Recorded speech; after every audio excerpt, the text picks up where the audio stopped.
In Conversation with Terry Shepard, award-winning broadcaster, narrator, and author. A deep dive into the writer's craft with the artists and support systems who create the stories we love. Thanks, Linda. At 60, Linda Ambrus Broenniman uncovered a life-changing secret. Her father's hidden Jewish lineage, spanning 8 generations in Budapest. Linda's book, The Politzer Saga, blends personal discovery and history with archival photography, delivering a story as gripping as PBS's Finding Your Roots. This powerful tale of identity and resilience is as timely as it is unforgettable. Linda, welcome to the program. For those who have not discovered this important book, you told me it's not something you ever intended to write. My intention was to really just learn about my family.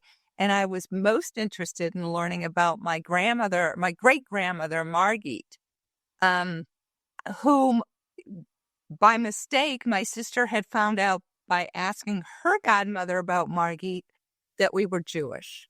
So we were raised Catholic in Buffalo, New York, had a idyllic childhood, wonderful childhood. But when I was 27, I, by accident, found out that my father was Jewish. And there was no way to penetrate that web of secrecy in my family. My parents would not talk about their history. So what happened, as you had mentioned in your intro, my parents' house caught fire. And my sister, in the chaos of everything, of trying to salvage what she could, took this box out of the house and didn't even realize it. So the journey from her house to my house was still, very circuitous, if you will. So 5 years later, she found it in a closet in her house and sent it to me. And I found in this box, old documents, letters, photographs that were dated all the way back from the 1800s. But most of the letters and the documents were in Hungarian, which I didn't understand. And I will tell you that Google Translate and Microsoft Translate don't work for Hungarian very well.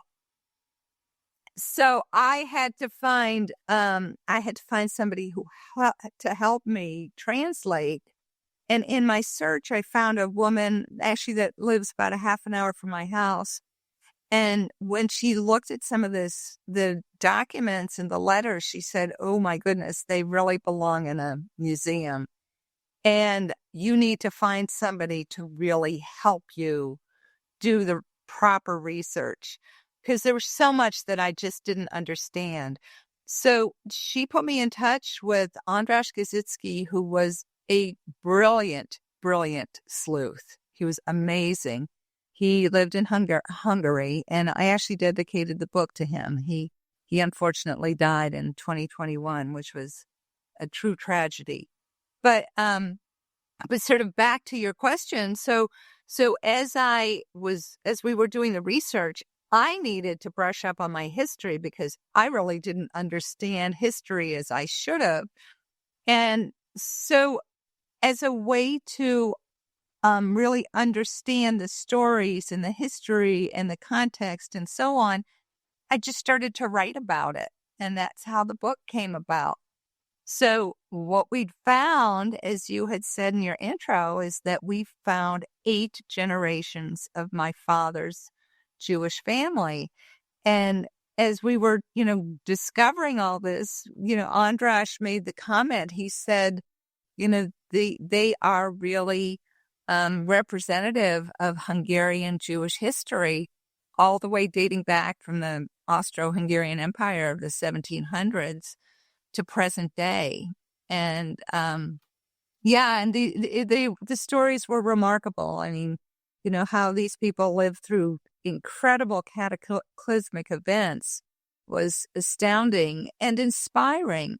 So I really thought it was important to bring out these stories, especially in this kind of time frame.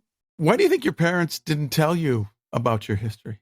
Oh, when they came to the U.S. in 1949, December of 1949, they, it was still largely anti-Semitic. And they really just wanted to start their new lives. They had been through the horrors of World War II, and they just wanted to start anew, start afresh. But I think also, my father took his secret to his grave. He would never talk to us about being Jewish, and I think part of it is he wanted to protect his family. And when you look at what's going on today, we didn't expect these things to happen I certainly didn't in my lifetime, but as you see a lot of this anti-Jewish rhetoric and so on, he didn't have to imagine it. He lived it and he knew the consequences. So I imagine it was really to protect us. Our guest is Linda Ambrus Broenniman, and the book is The Politzer Saga, a surprising history of a family she never knew she had. What was your reaction when you discovered you weren't the person you thought you were? Well, when I first discovered it, when my sister, first found out about it by accident from her godmother, I just sort of took it in stride. At the time I was 27, I was in graduate school. I was trying to figure out my life and what I was going to do with it. So I just, sort of took it in stride and went on with my life.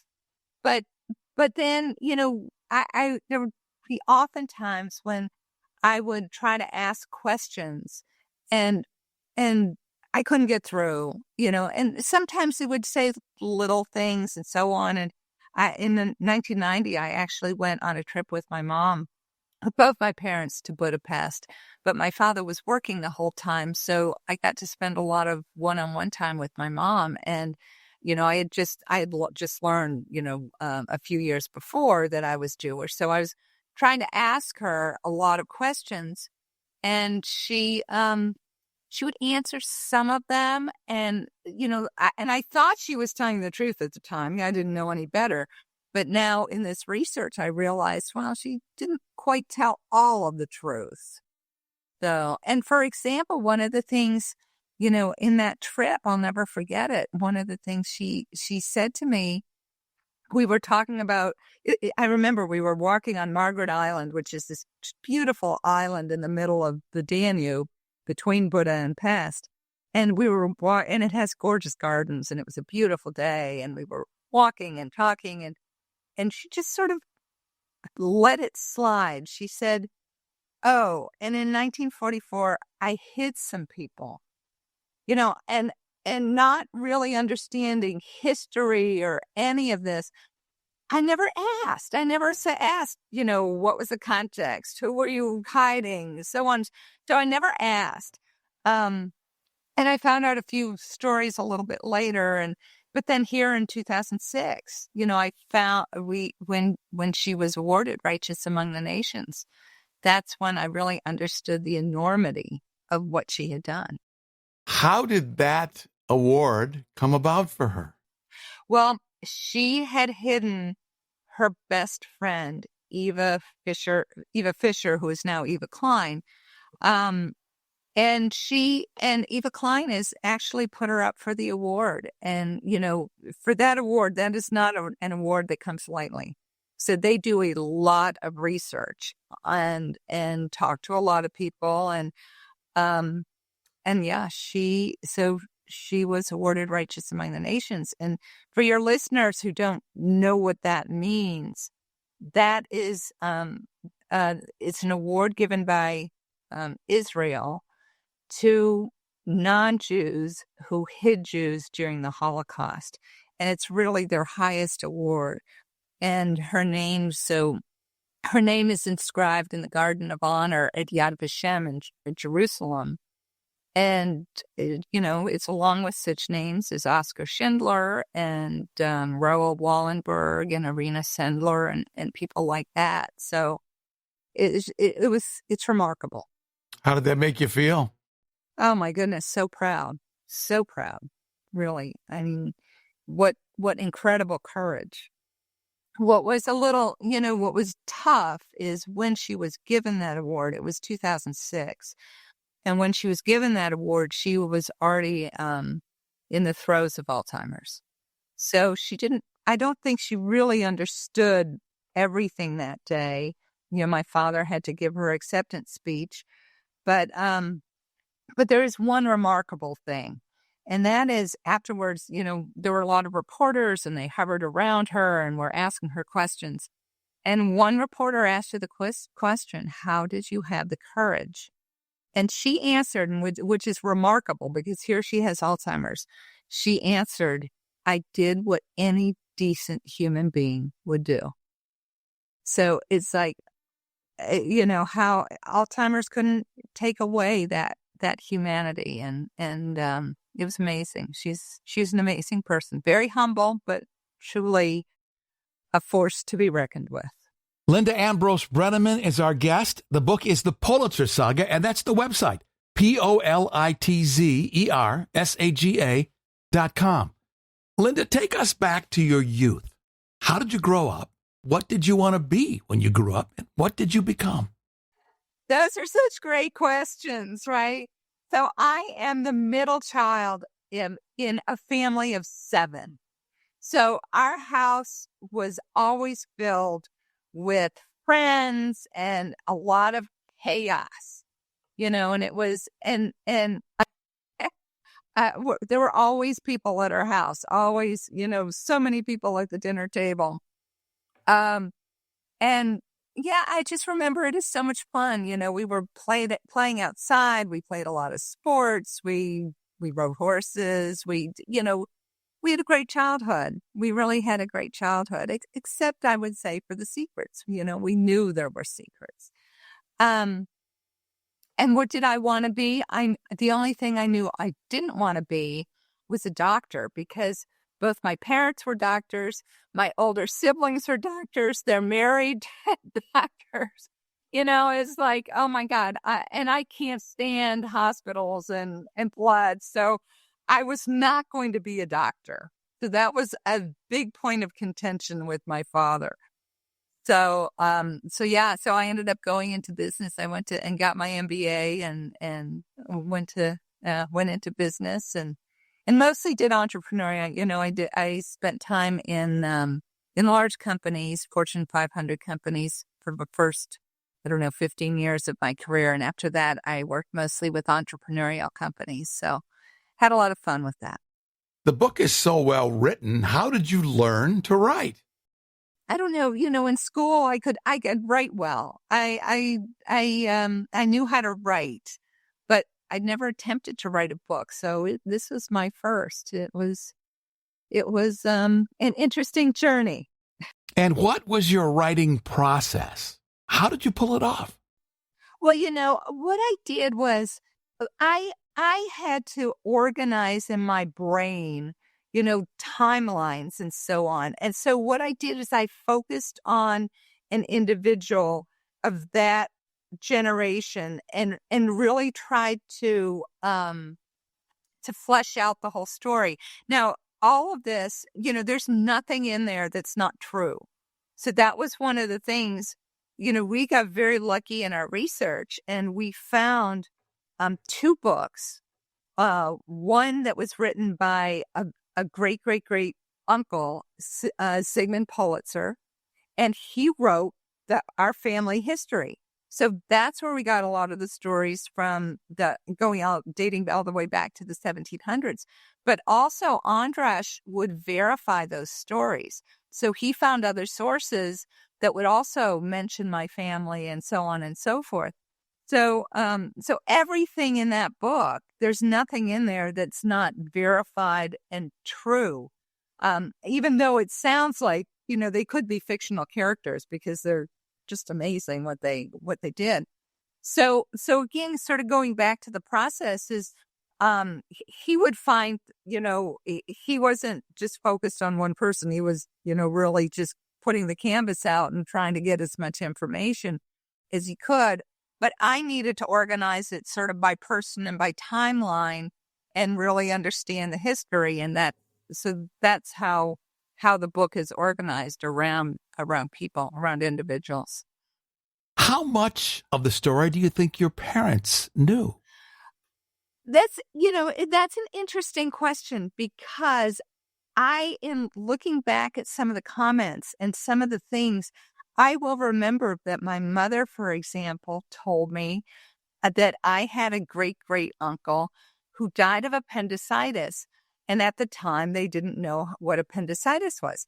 Well, at the time when she first said it, I thought, oh, that must have been during World War II. But in World War II, they knew what appendicitis was. And I realized then in reading the book, that's how Abraham Politzer died. So back in the mid 1800s. And so I realized she must have written or have read that book, because, when she was after the war, she ended up, living for a brief time in my father's home, which was very difficult because half of it was bombed. But she must have read that book, and my father must have read that book. So it's interesting. I think they knew about these people, but they wouldn't talk about them.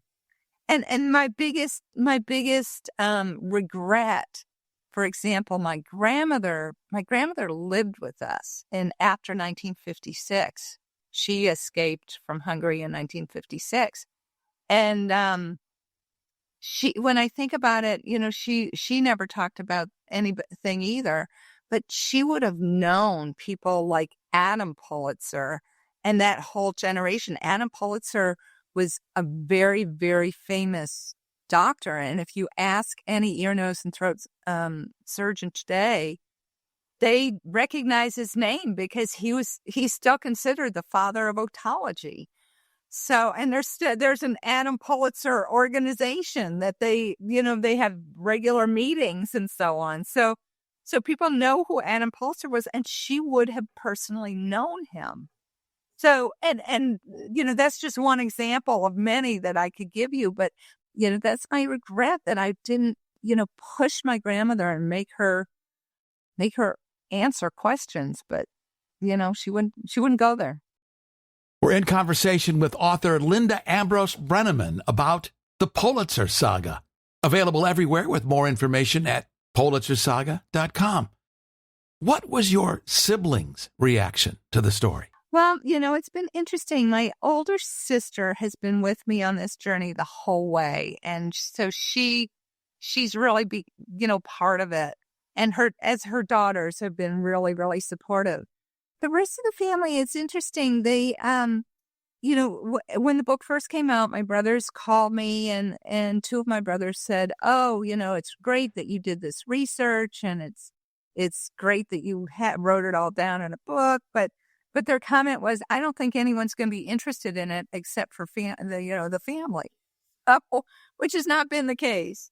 So different reactions, but I think in a sense they're still processing. How do you identify spiritually today? That's such a great question. We were brought up Catholic.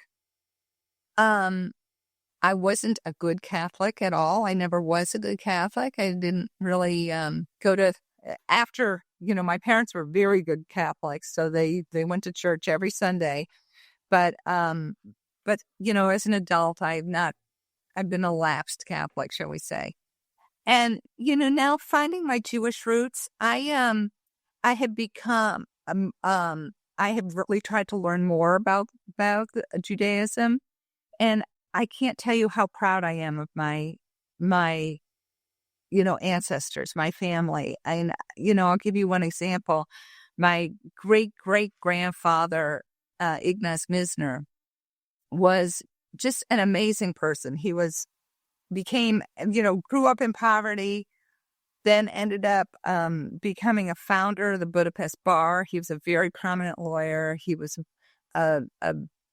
very active in the Jewish community. He was a big philanthropist and so on.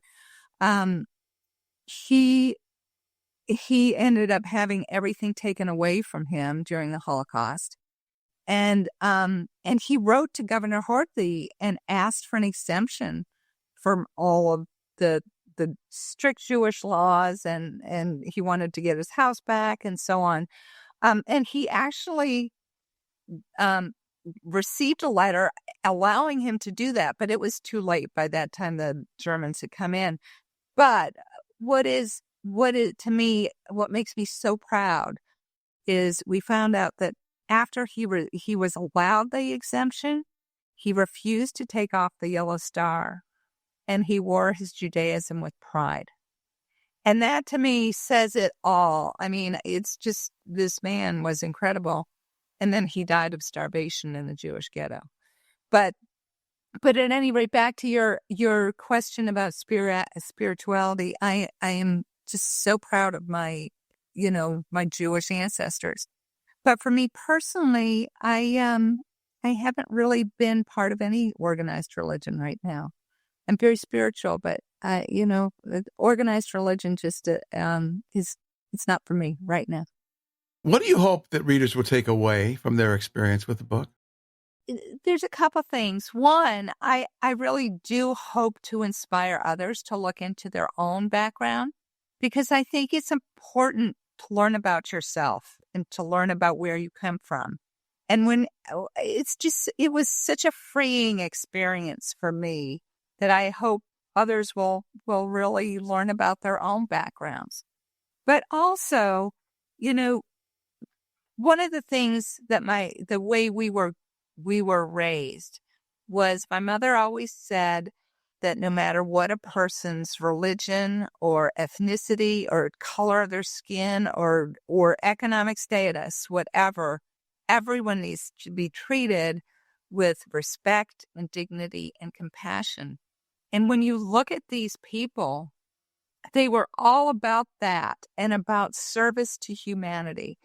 And the kinds of cataclysmic events they faced are remarkable, that they came out with such generosity of spirit and resilience and all about service to humanity. And so I think that's another true inspiration to me, and I hope to readers.